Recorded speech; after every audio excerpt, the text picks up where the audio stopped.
Shalom, perkenalkan, nama saya Nancy Apriani Siregar dengan NIM 2001011247.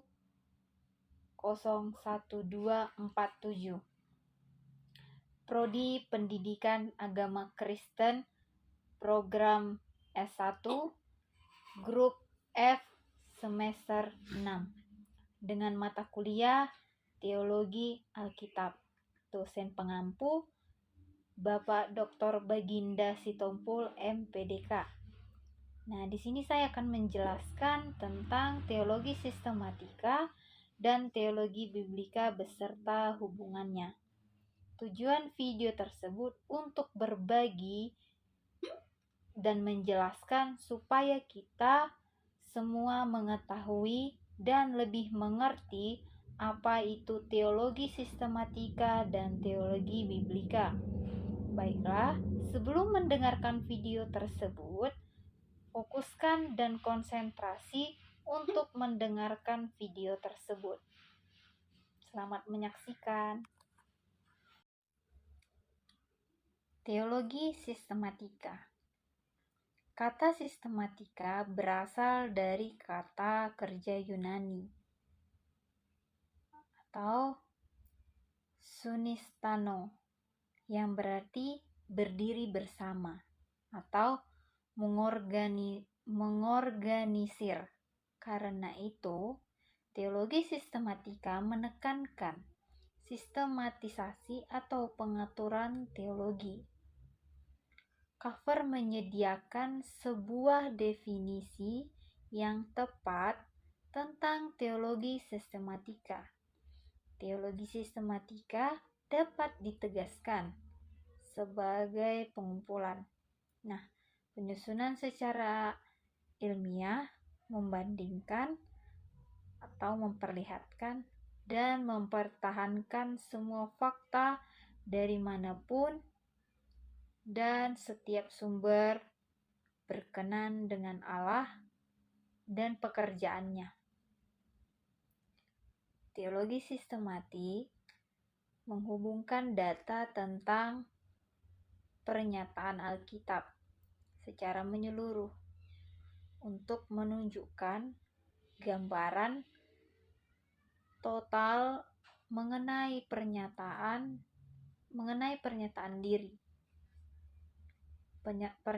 diri Allah secara sistematis. Nah, teologi sistematika ini bisa meliputi berbagai latar belakang historis, apologetik, dan pembelaan, serta karya eksegetis.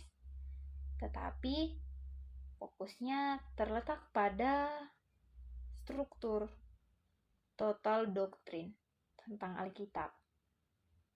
Teologi sistematika memuat 10 pokok kepercayaan Kristen yang meliputi. Nah, ada 10 pokok kepercayaan Kristen yang harus kita perhatikan.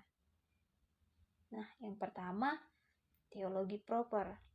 Teologi proper ini yaitu doktrin Kristen mengenai Allah. Yang kedua, bibliologi, yaitu doktrin Kristen mengenai Alkitab. Yang ketiga, kristologi. Kristologi itu doktrin Kristen mengenai Yesus Kristus. Angelologi yaitu doktrin Kristen mengenai malaikat, termasuk tentang iblis dan setan. Yang kelima, antropologi yaitu doktrin Kristen mengenai manusia. Yang keenam, hamartiologi yaitu doktrin Kristen mengenai dosa. Soteriologi yaitu doktrin yang mengenai doktrin Kristen mengenai keselamatan. Yang kedelapan, pneumatologi, yaitu doktrin Kristen mengenai Roh Kudus. Eklesiologi. Eklesiologi itu yang membahas tentang doktrin Kristen mengenai gereja.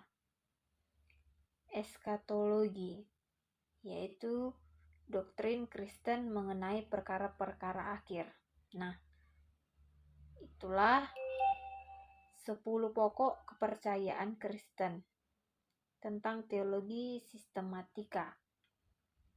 Nah, di sini saya akan memberitahu pentingnya belajar teologi sistematika supaya kita supaya kita mengetahui mengapa pentingnya belajar teologi sistematika ini, dan bukan hanya orang yang kuliah, bahkan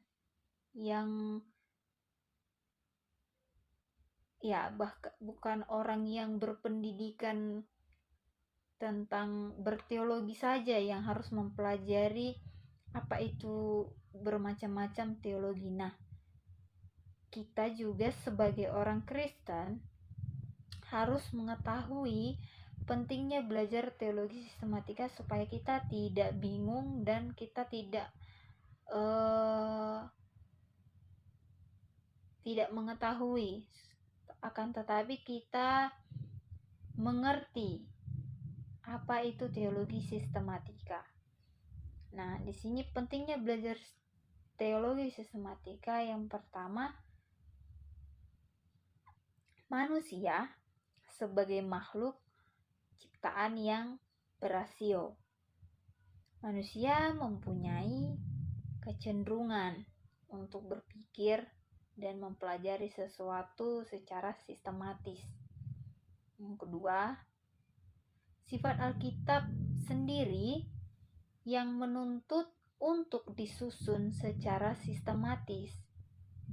Kebenaran tersebar secara acak di seluruh bagian Alkitab, sehingga perlu disusun secara sistematis juga. Nah, yang ketiga, bahaya pengajaran sesat. Untuk memberikan jawaban akan iman kepercayaan dan sekaligus melawan setiap tantangan dari pengajaran palsu, terdapat bisa kita lihat di Alkitab kita masing-masing di 1 Petrus 3 ayat 15 dan Efesus 4 ayat yang ke-14. Yang keempat, Alkitab adalah sumber doktrin Kristen. Tugas orang Kristen adalah untuk menjelaskan doktrin-doktrin itu dalam sistematis yang baik dan di dalam konteks yang tepat sehingga dapat menjawab pertanyaan. Nah, di yang keempat ini, Alkitab adalah sumber doktrin Kristen, tugas orang Kristen. Nah, apakah kita betul-betul orang Kristen? Bahkan di sini tidak dikatakan tugas seorang yang belajar teologi, yang kuliah mengambil jurusan teologi, tetapi dikatakan tugas orang Kristen. Berarti tugas kita semua untuk menjelaskan doktrin-doktrin itu. Itulah sebabnya mengapa kita penting mengetahui dan harus memiliki serta mengetahui pentingnya belajar teologi sistematika ini. Nah, apa saja yang diajarkan oleh Alkitab kepada kita untuk zaman ini? Nah, yang kelima, Alkitab adalah pedoman hidup Kristen. Mengerti teologi bukan hanya sekedar sebagai pengetahuan teoritis, akan tetapi juga gaya hidup yang berintegritas. Bisa kita lihat di dalam 2 Timotius 2 ayat 24 sampai yang ke-25 dan 2 Timotius 3 ayat 15 sampai yang ke-16. Nah, itulah pentingnya belajar teologi sistematika. Tadi ada 5. Nah, sekarang kita akan masuk kepada sumber-sumber dalam berteologi. Yang pertama ada Alkitab. Alkitab sebagai wahyu Allah merupakan sumber primer pertama dan yang paling utama dalam berteologi. Sebagai sumber yang paling utama yang menjadikan otoritas tertinggi dan mutlak bagi iman dan kehidupan orang Kristen.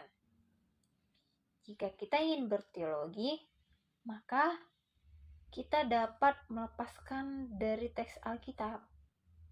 Alkitab adalah firman Allah yang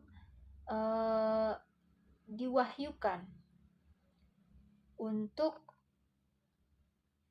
menyatakan kebenaran kepada manusia. Alkitab merupakan standar pegangan dan dasar dalam membangun sebuah teologi karena melalui Alkitab kebenaran Allah dinyatakan kepada manusia. Alkitab merupakan dasar atau sumber berteologi karena kita memiliki keyakinan bahwa Alkitab merupakan pernyataan wahyu Allah untuk kehidupan manusia. Terdapat di dalam kitab 2 Timotius 3 ayat 16. Nah, Alam semesta merupakan ciptaan Allah, menyimpan rahasia ilahi dan mengungkapkan sifat-sifat ilahi. Alkitab menyatakan bahwa Allah semesta merupakan karyanya, sehingga hal tersebut dapat dipakai sebagai referensi dalam berteologi. Seperti yang dikatakan oleh pemazmur, langit menceritakan kemuliaan Allah dan cakrawala memberitakan pekerjaan tangannya. Terdapat di kitab Mazmur 19 ayat 2. Nah, pengakuan doktrinikal. Pengakuan doktrinikal yang dihasilkan melalui konsili-konsili dapat menjadi referensi sekunder dalam berteologi.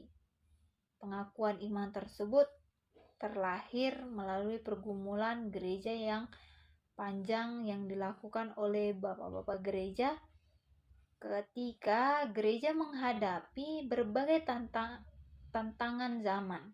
Pengakuan iman Nisea, atau Konstantinopel, pengakuan Westminster misalnya, termasuk pemikiran teologi yang terlahir melalui proses pergumulan yang mendalam.